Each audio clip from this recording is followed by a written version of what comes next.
దేవుడి యొక్క నామంలో ఈరోజు యేసుక్రీస్తు వారి సిలువ మాటల్లో 4వ మాట చూస్తున్నాం. ఈ 4వ మాట మత్తయి సువార్త 27వ అధ్యాయము 46వ వచనం. ఏలి ఏలి లామా సబాక్తాని అని బిగ్గరగా కేక వేసెను. ఆ మాటకు నా దేవా నా దేవా నన్నెందుకు చెయ్యి విడిచితవని అర్థము. యాక్చువల్గా ఈ మాట బాధతో కూడుకున్న మాట. బాధ. దేవుడే చెయ్యి వదిలిపెట్టేస్తే ఎంత బాధ ఉంటుంది. ఎందుకు ఈ ఒంటరితనంతో ఉన్న ఈ బాధ, ఎందుకు ఈ బాధ నాకు అని ఆయన ఉంటూ ఎందుకయ్యా నా చెయ్యి వదిలిపెట్టేస్తావు, నా చెయ్యి ఎందుకు వదిలిపెట్టేస్తావు అని అడుగుచూ ఉన్నాడు. అలాగే ఇది ఎక్కడి నుంచి అంటే కీర్తనాకారుడు చాలాసార్లు అంటాడు ఈ మాట, నా దేవా నా దేవా నా చెయ్యి నువ్వు నన్నేలా విడనాడితివి అని. ఈరోజు దేవుడు చెయ్యి వదిలిపెట్టేసిన ప్రతి ఒక్కరికి కలగాల్సింది బాధే. ఈ లోకంలో ఎవరైనా నీ చెయ్యి వదిలిపెట్టేసిన ఆ బాధ నీకు ఉండదు. కానీ ఈ లోకరక్షకుడు, నిజరక్షకుడు, గొప్ప దేవుడు, నడిపించబడుతున్న దేవుడు, నడిపించే దేవుడు నీ చెయ్యిని వదిలిపెట్టేస్తే చాలా బాధ ఉంటుంది. ఆ బాధ ఒంటరితనంలో ఉండిపోతుంది.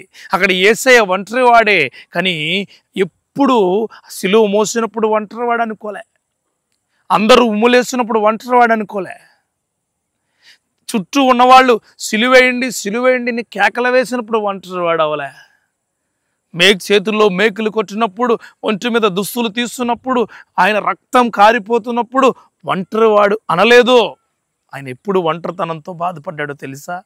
ఎందుకయ్యా నా చెయ్యి నువ్వు వదిలిపెట్టేస్తావు, ఎందుకు నా చెయ్యి నువ్వు వదిలిపెట్టేస్తావు, నా దేవా నా దేవా నా చెయ్యి ఎందుకు వదిలిపెట్టావు అని అడుగుతున్నాడు ఆయన. ఈరోజు నీకు ఒక అద్భుతమైన మాట చెప్తున్నాను, గుర్తుపెట్టుకో. నీ ఒంటరితనంలో నీ చెయ్యి వదలని దేవుడు కావాలి నీకు. ఈ లోకంలో ఎవరున్నా లేకపోయినా, ఈ లోకంలో ఏ మనిషి నీతో నడిచినా నడవకపోయినా, ఈ లోకంలో ఎలాంటి వ్యక్తి నీతో అడుగులేసినా అడుగేయలేకపోయినా ఒకే ఒక వ్యక్తి నీతో పాటు ఉండాలి. ఆయనే నిన్ను సృష్టించిన సృష్టికర్త, నీతో పాటుగా నడిచే దేవుడై ఉంటాడు. అందుకే ఈ 4వ మాట బాధకు సాదృశ్యంగా, ఒంటరితనానికి సాదృశ్యంగా చెబుతూ ఉన్నాడు. నా సహోదరి సహోదరుడా, నువ్వు ఎవరు వదిలిపెట్టేశారని, ఎవరు నీతో లేరని, ఎవరు నీతో ఉండరని, అయ్యో నేను ఒంటరి అయిపోయానని బాధపడుతున్నా నీకు దేవుడు చెబుతూ ఉన్న మాట, నీకు ఎల్లప్పుడూ నేను తోడుగా ఉంటాను, ఏ పరిస్థితులైనా తోడుకుంటాను, ఎలాంటి అవసరతలైనా నిన్ను నడిపించటానికి నా చెయ్యి నీ దగ్గరే ఉంటుంది, నిన్ను విడువను ఎడబాయను అని చెబుతూ ఉన్నాడు. సేవకులారా గుర్తుపెట్టుకోండి, ఎవరో లేరని అనుకుంటున్నారు మీకు, సంఘం లేదనో, లేకపోతే సంఘంలో ఉన్న వాళ్ళు లేరనో, చుట్టూ ఉన్న వాళ్ళు లేరనో, నాకు ఆర్థిక స్థితి లేదనో బాధపడిపోమాకండి. మనం పట్టుకుని మాట్లాడుతున్న దేవుడు గొప్పవాడు, శక్తివంతుడు. గుర్తుపెట్టుకో, ఆయన నీ చెయ్యి వదలడు.